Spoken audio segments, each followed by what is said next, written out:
Meanwhile, in an interview with Eurasia magazine, economist and professor at Columbia University, Jeffrey Sachs explained how a 30-year-old promise the U.S. made to Russian President Gorbachev in 1990 that NATO would not expand into Eastern Europe was broken just 2 years later and led to the war in Ukraine. Here to delve further into this with us is Dr. Jeffrey Sachs himself. Thank you for joining us. Oh, great to be with you. Thank you.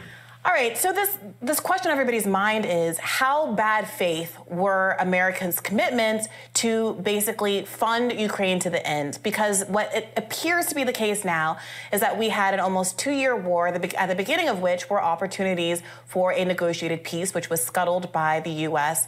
and the UK. And now it seems that America's attention is divided with the conflict in Gaza. It's basically giving up on Ukraine and telling it to wrap things up, suggesting that America's investment in that particular conflict was not one of principle. What do you make of this?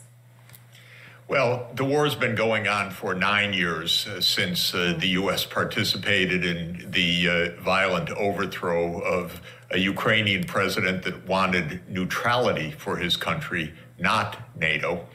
And since February 2014, the war has been going on, but of course it escalated tremendously with Russia's special military operation that began on February 24th, 2022. During this whole period, the U.S. had a weak hand, and it played it terribly, absolutely disastrously. At every step, Ukraine could have been saved, but the United States kept upping the ante, and Ukraine kept losing more. What I mean by this is that when the United States proposed to expand NATO to Ukraine, the Russians said, no way. That goes back to 2008, by the way, but the original promise of no NATO enlargement goes back to the late 1980s and early 1990s. But in any event, after 2008, President Putin and the whole Russian political class was absolutely clear. Do not do this. Then the United States got mixed up. Victoria Nuland was the point person in the overthrow of a Ukrainian president, President Viktor Yanukovych, and then Russia retook Crimea. It wasn't even demanding Crimea. It was demanding a lease on its naval base until 2042, but then it took Crimea. Then the United States upped the ante, started sending in weapons. We've got your back. President Putin said in December 2021, let's negotiate over this. The United States said, no way, it's none of your business. Special military operation started. Ukraine said in March 2022, okay, we can be neutral, we can be neutral. The war could have ended immediately then. But the United States intervened and said, no, we've got your back. You don't have to be neutral. We're going to expand NATO. And this was terrible mistakes, predictably terrible mistakes. They kept upping the ante. Now Ukraine has lost hundreds of thousands of people. The population it's declined by millions because of mass emigration, partly to Russia, partly to Western Europe. The military losses on the battlefield are mounting. So, of course, they've just done a terrible job. And I've been saying this to the White House every step of the way. And, of course, then the Gaza war began, that diverted attention. But even before October 7 and even before this new disaster in the Middle East, Ukraine was in a terrible, failing position because of so many U.S. mistakes and the Ukrainians following the U.S. lead, even though it was predictably disastrous.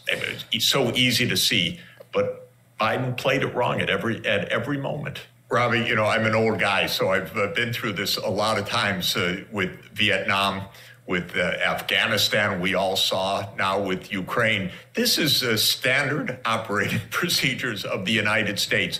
Overpromise, oversell, get into proxy wars, and then they fail.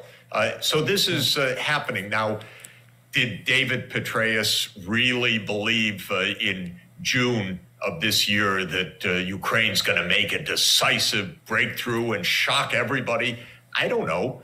Maybe he did, but people who were watching this closely absolutely said, no way, are you kidding? Of course, those other people were right. We've run out of time, we've run out of patience, we've run out of budget support, we've run out of 155 millimeter shells, and tragically, Ukraine's running out of soldiers. So that old line of that we are in there till the last Ukrainian is tragically, literally happening right now, in the sense that Ukraine has lost hundreds of thousands of people in this absolutely stupid, avoidable conflict. So it's gonna stop. It has to stop.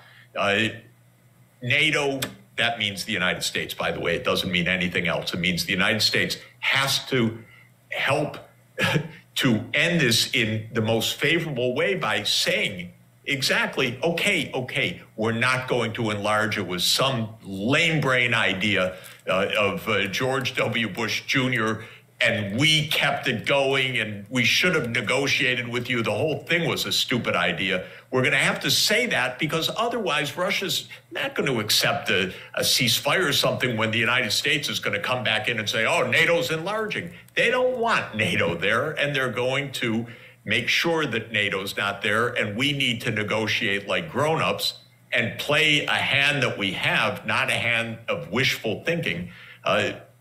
Otherwise, Ukraine's just going to continue to lose more and more and more.